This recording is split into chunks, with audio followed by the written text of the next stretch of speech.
Добро утро! Добре дошли, уважаеми гости и колеги.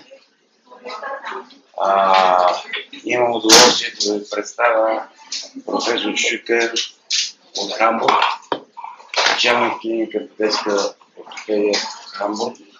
Поводът, по който е тук, е уникална операция при много рядък синдром.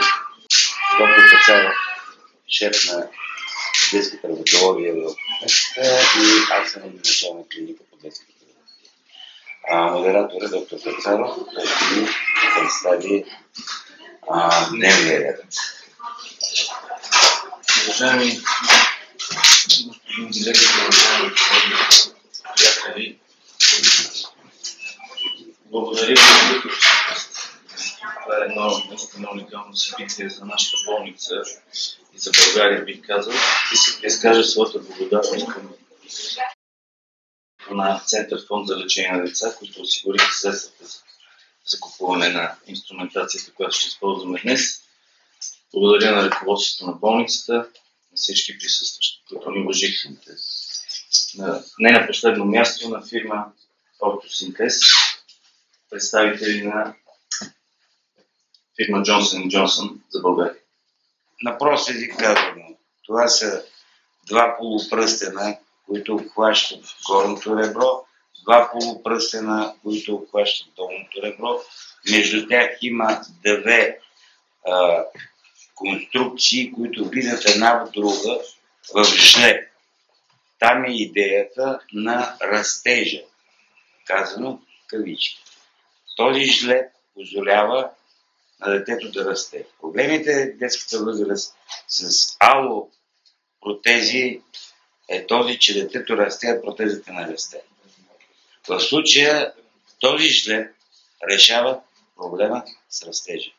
Пирогов е домакин, както и Иновято на територията на България. Какъв е опит, явно световния опит с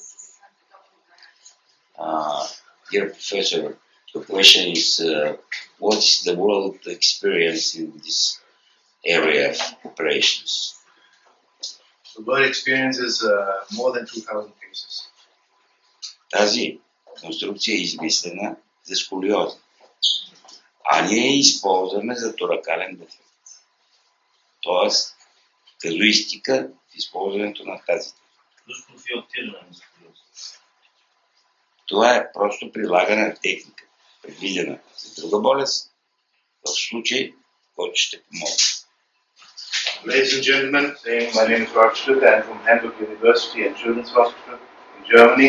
I'm very grateful that I'm here, and my first impression is really that you have a lot of dedicated and highly trained surgeons over here, so it's a great pleasure for me.